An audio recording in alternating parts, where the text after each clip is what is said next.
Hi everybody, my name is Elektra Yao. I am the artist visa lawyer. I talk about all things related to international artists and working professionally as an artist in the United States. Now, today I'm going to talk about assistance. So a lot of the times when you're working professionally or you are working at a very high level, you're not working alone. This is true for people who work in the arts and people who work in business. You're usually not working alone to execute the finalized product of what you are creating. You usually have assistants. So if you are an international artist and you want to come work in the US, can you bring your assistant? The answer is absolutely, right? The law allows for you to bring what they call essential support personnel. So you can absolutely bring these assistants or essential support personnel to assist you to be essential contributors to the work that you're doing in the US. There are a couple of things to realize though when you are filing these petitions for your assistants. Now, an assistant can't just be anybody, right? They're going through the same protocols, the same construction of the petition as you, because it is a separate case. However, we need to prove, even though it's a separate case, we need to prove that they have worked with you in the past, number one, and they are essential to the work that you are going to do. So let's illustrate this. What does this actually mean?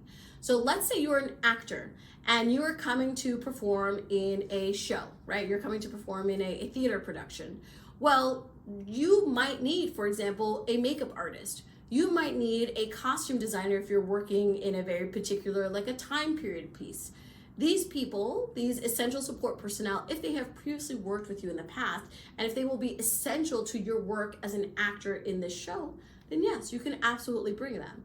Now that's a very obvious example, but let's take maybe some non-traditional creative people such as influencers or, for example, musical groups. So if you're an influencer, you might have, for example, your manager come with you.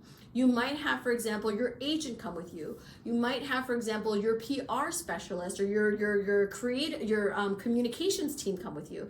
Can they accompany you? Yes, of course, because when you're working at a really high level, the message that you are sending to your patrons and to your fans is very controlled. You need to be able to have that managed by your team. And we've done this multiple times before. The only thing that we need to realize, in addition to the fact that they need to have previously worked with you and that they are essential to the work that you're going to be doing, is that they cannot make money with any other source.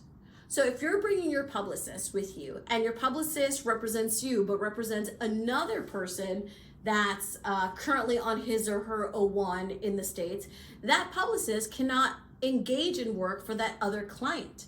That publicist can only engage in work with you. So it is limiting in the sense that the O2, the support personnel, can only do work for you, but the legal standard is lower. We need to prove that they have previously worked with you and that they're essential to your work. And this is a great way for maybe an international artist to get his or her feet wet, because once you're in O2 status in the US and you eventually qualify for O1 status, then you can do O2 to O1. And we've done that many times. In fact, we're currently doing an O2 to an O1. I did her O1, and now we're doing her green card. So it's absolutely possible to transition to a more dominant visa type like the O1, obviously if you qualify. But to answer our question for today's video, can you bring assistants? Absolutely. The law does not call them assistants. The law calls them essential support personnel, and you can absolutely bring them. They can only work with you, so they can only earn income through you. And number three, we need to prove that they have previously worked with you in the past and they are essential to your work in the future that you're going to be doing in the US. So for those of you who have a team and you're concerned about whether or not you can bring your team, be assuaged. You can bring your team. They can support you and you can work together to create the best work of your career. I hope that this was helpful. I hope that you will continue to follow us and watch these videos about the O1 and learn all the intricacies about the O1 so that when you are applying for your O1 and your O2s for your essential support personnel, there are no surprises. Nice seeing everybody, and we will talk soon.